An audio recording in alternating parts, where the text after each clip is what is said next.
Masayang araw po mga ka-PL! Kapapasok pa lang ng taong 2026 mga kababayan, may nasagap kaagad tayo na magandang balita.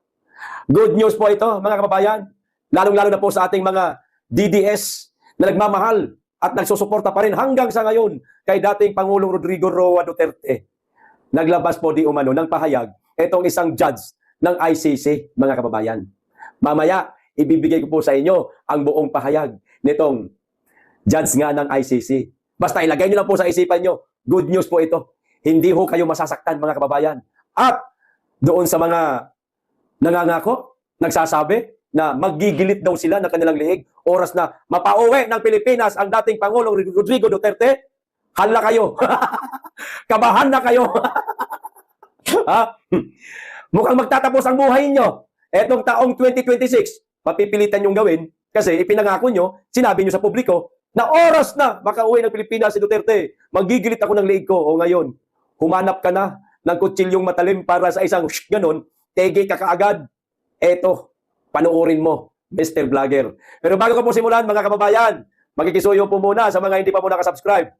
Baka naman po, at paki-click na rin ang notification bell para updated sa lahat ng upload. At huwag niyo pong kalimutan, paki-like at paki-share po nitong video natin para marami pong nakakaalam na mga kababayan natin, lalong-lalo na mga kapwa natin DDS. Okay, maraming salamat. Magkikisuyo lang po. O eto na, ang magandang balita, mga kababayan.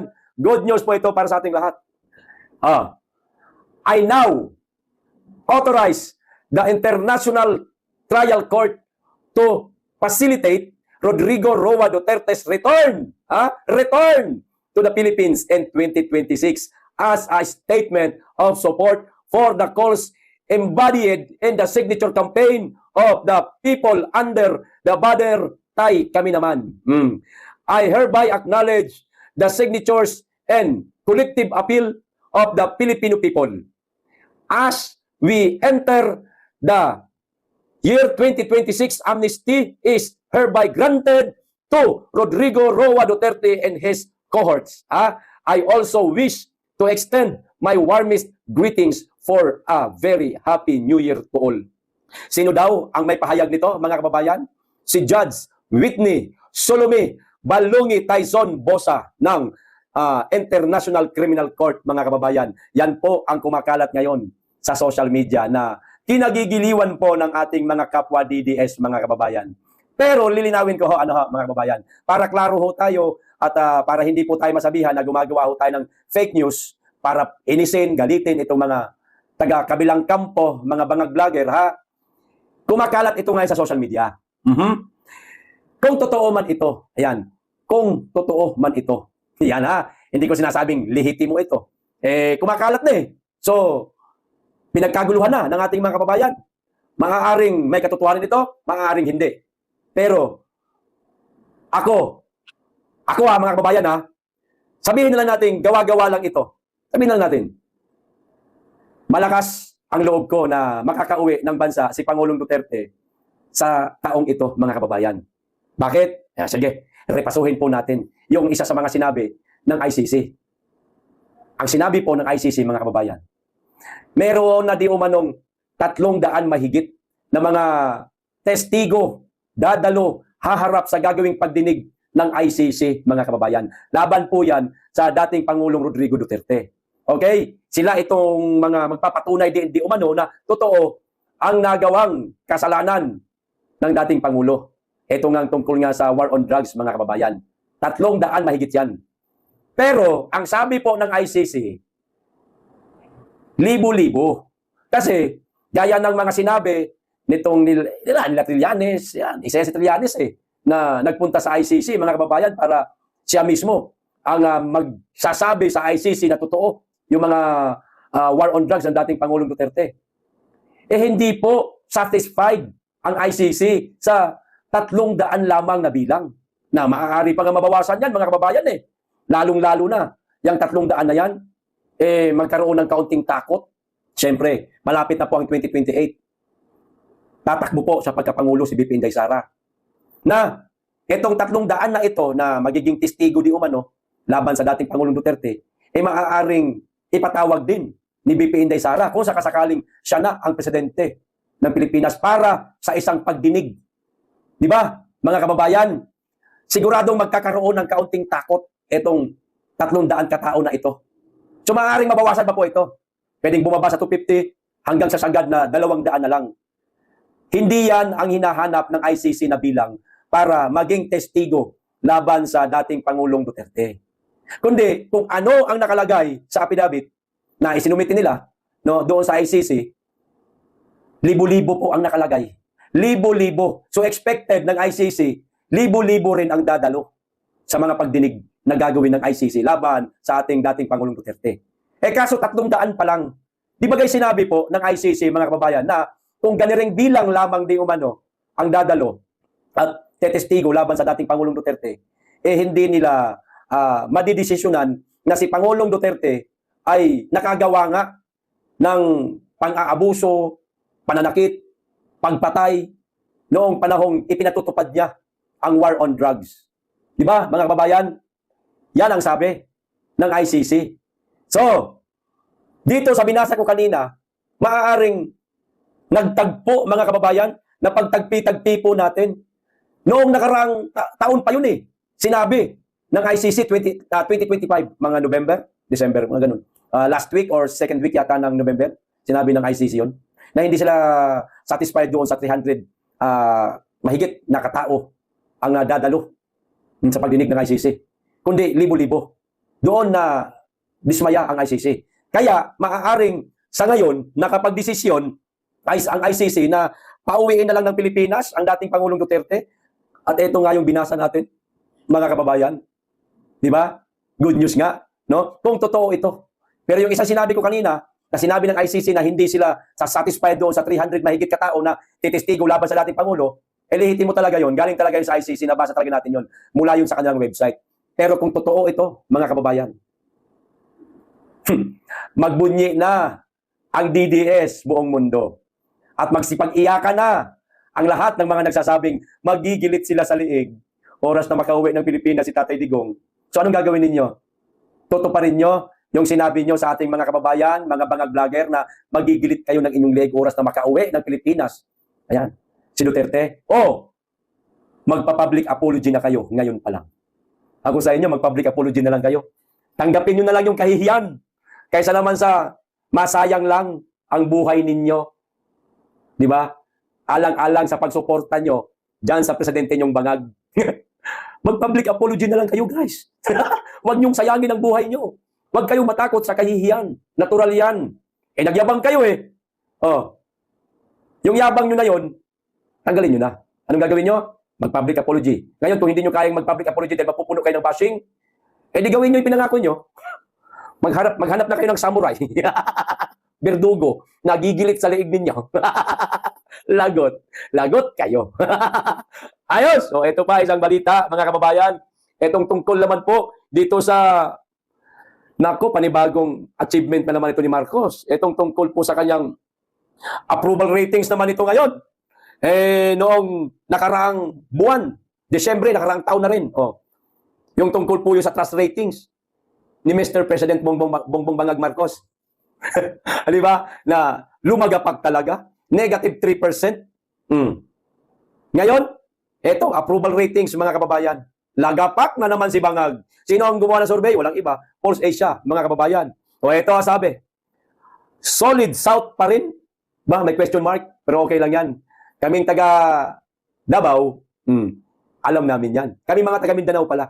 Alam namin yan na solido pa ang suporta ng Mindanaoan sa mga Duterte, lalong-lalo na kay BP Inday Sara na frontrunner sa pagka-presidential candidate sa 2028. Di ba ga? Ito.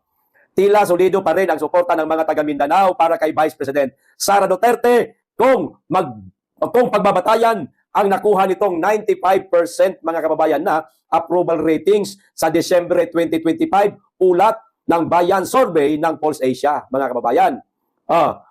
Lumabas din sa nasabing survey na 1% lamang sa Mindanao ang hindi approve sa performance ni Duterte. Kita nyo na, ang layo ho ng diferensya. 1% lamang po, mga kababayan. Ang ayaw kay BP Inday Sara. Habang 3% ang undecided. Okay? 95% yung kanyang nakuhang approval ratings 1%, ang hindi approve para sa kanila si VP Inday Sara dito sa Mindanao, ha? At 3% naman po ang undecided. Okay. Nasa malayong 7% naman, mga kababayan, ito na ang gradong ibinigay nila sa performance ni Pangulong Bongbong Marcos Jr. kung saan 85% ang hindi approve at 9% ang undecided. Ha? Congratulations, Marcos. Mga kababayan, 85% ang hindi approve kay Marcos, ha, at 9% naman po ang undecided. Congratulations, Marcos. Sikat ka sa Mindanao. Kaso pagiging sikat mo dito sa Mindanao, pinagtatawanan ka, kinukutsa ka ng mga Mindanawan kasi bangag ka, unang-una, sabi ng kapatid mo. Pangalawa, wala ka namang nagagawang proyekto, lalo na dito sa Mindanao. Di ba? Higit sa lahat, ginigipit mo ang mga Duterte. Dinamay mo pa si Pastor Apollo Kibuloy. Inilagay mo sa piitan itong napakabait na pastor na kahit administrasyon mo, Bongbong Marcos, tumutulong siya sa gobyerno mo. Tumutulong siya sa administrasyon mo sa pamamagitan ng pamimigay ng tulong, relief, operation na ginagawa ng SMNI sa mga kababayan nating nasa lanta ng Bagyo o Lindol man, na nauuna pa nga itong SMNI na mamigay ng mga tulong sa ating mga kababayan kaysa sa gobyerno. Totoo lang. Nasaksihan namin yan. Di ba ga, mga kababayan, ewan ko lang kung namigay ang administrasyon ni Marcos doon sa Manay na tinamaan din ng Lindol. Parang hindi ko masyadong nabalitaan. Ewan ko lang kung meron. Kung meron man, sorry, di ko alam. Ito pa. Sa buong bansa, ha? Sa buong bansa, si Marcos ay nakakuha ng 34% approval habang si Duterte ay nakakuha naman ng 56% approval, mga kababayan. Isinagawa ang survey noong Disyembre 12 hanggang 15, 2025 sa pamamagitan ng face-to-face interviews na mayroong 1,200 respondents sa buong bansa. Mindanao, binigyan ng 95% approval rating si Duterte. Marcos, nakakuha ng 7%. Ayon po ito sa survey ng Pulse Asia, mga kababayan. Mr. President, Bongbong Marcos, Sir, hindi ka na po gusto ng mga Pilipino, hindi lang ng mga taga Mindanao, maging sa Luzon at Visayas, lantaran po na isinusuka ho kayo ng ating mga kababayan. Ayaw na po sa pamumuno ninyo, Mr. President.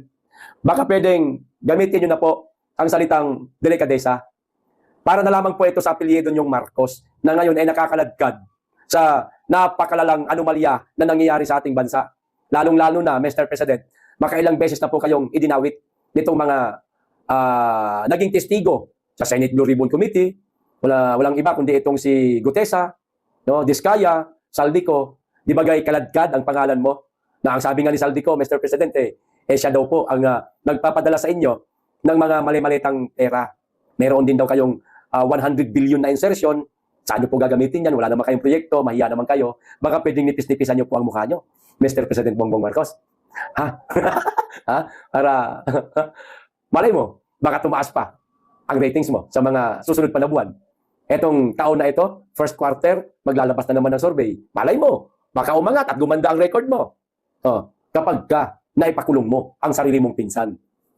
Pero pag hindi mo kayang ipakulong ang sarili mong pinsan, Mr. President, tulad ng sinabi ni VP Inday Sara, dahil nga ikaw ay pinangalanan ni Saldico. Sinabi rin ni Gutesa, baka sundin mo na lang, baka pwedeng sundin mo na lang yung sinabi ni VP Inday Sara na ipakulong mo ang sarili mo. Di ba, mga kababayan?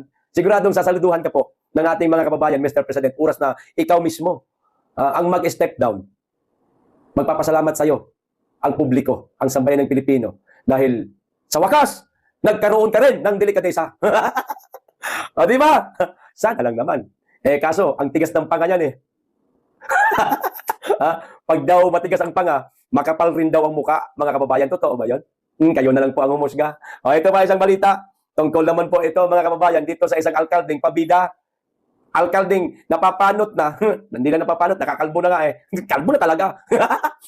Itong si Magalong, parang dinidebunk niya, mga kababayan, ang mga pasabog ni Congressman Liviste. Itong patungkol po sa Cabral Files, mga kababayan.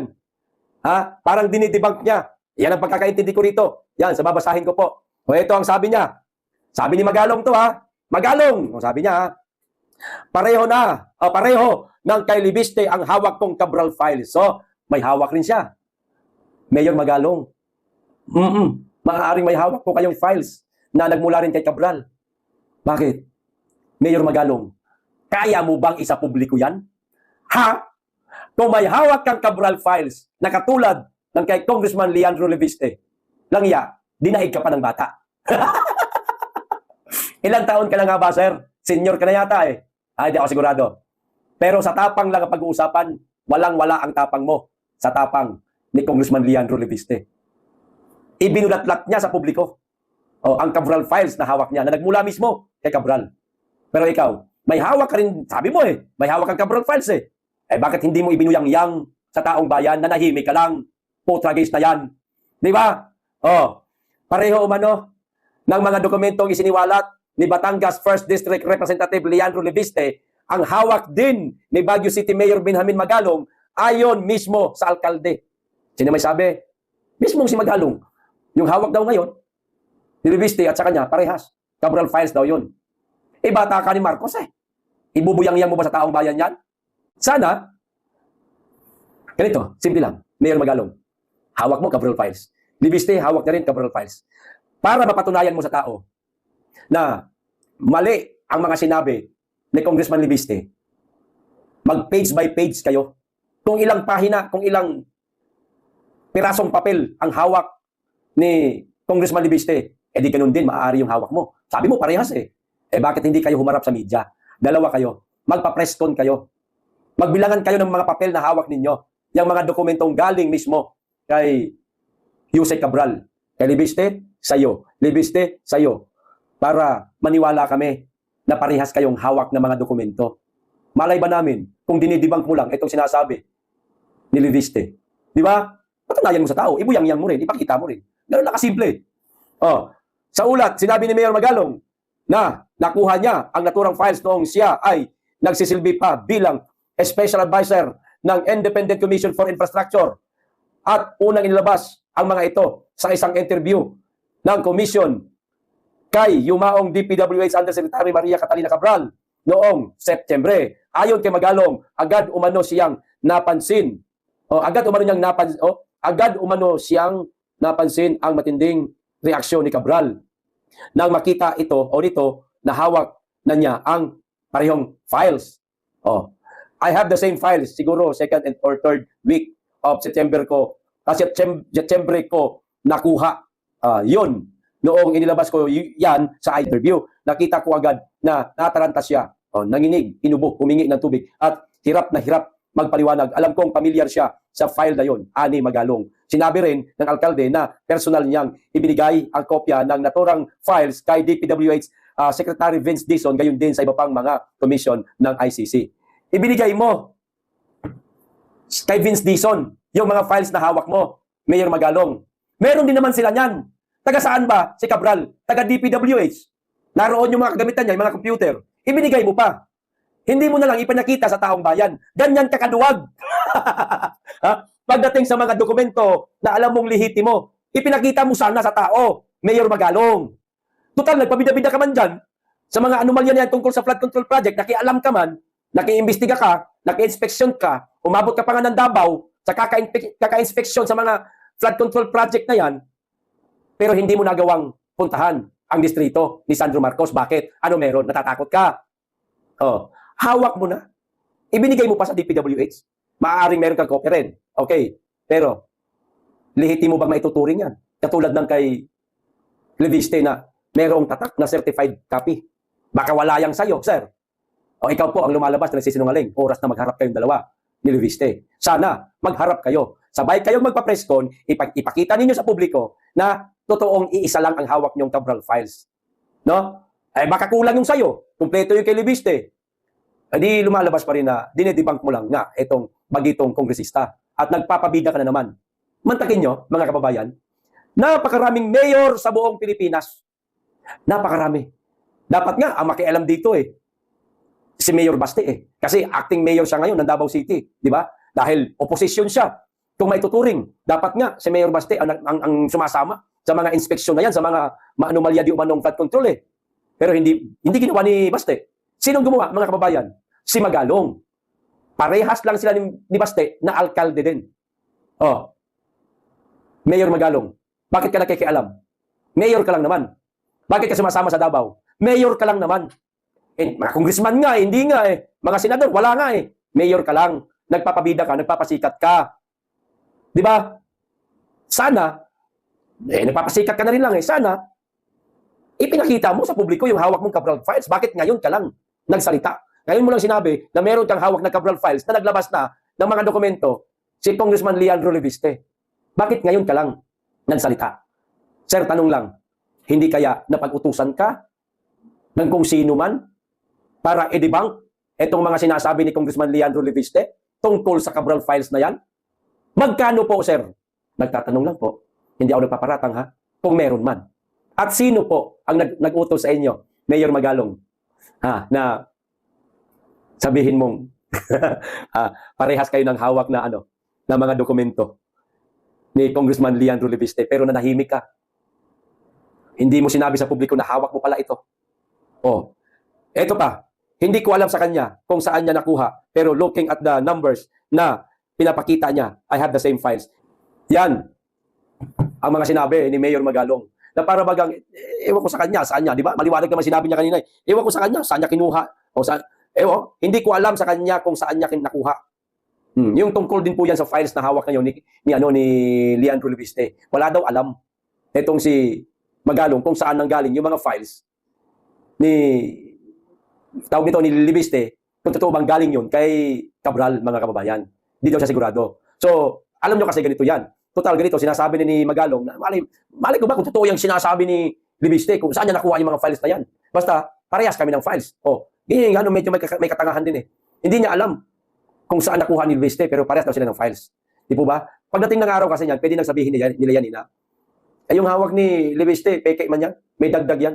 Merong binawas, merong dinagdag naman. Dagdag bawas ang nangyari dyan. So lalabas po na nagsisinungaling si Congressman Leviste. At siya ang tama. Siya ang bida. Bida yan eh. Di ba? Mayor lang nakikialam sa mga pag-i-inspection na ginagawa ng DPWH at ng ICI. Di ba? Napakaraming mayor sa bansa, hindi nga nakikialam, pero siya pakialamero. Ano ka ba talaga ni Marcos? Mayor Magalong, bakit napaka-concern mo yata? Napakarami namang mayor sa bansa, hindi naman nakikialam, tahimik lang naman. Pero ikaw, pumapapil ka. Baka may plano ka tumakbong senador. Ngayon pa lang, itigil mo na yung pangarap mo na maging senador ka. Alam na namin ang baho mo, sir. Di ba, mga kababayan? Parang lang, ginagamit mo itong mga issue ngayon tungkol sa maanumalyang flood control project para bumango ang pangalan mo, oras na tumakbo ka, iboboto ka ng tao. Lumang tugtugi na yan. Gas-gas na yan, bumenta na yan. Gumawa ka ng sarili mong estilo para magustuhan ka ng tao, hindi yung ginagamit mo, sinasakyan mo yung issue para bumango ang pangalan mo. Ang tawag doon, oportunista. Di ba, mga kababayan? Ayos. Hanggang dito lang po. Maraming salamat. Mag-iingat kayo lagi at higit sa lahat, mahalin natin ang Pilipinas.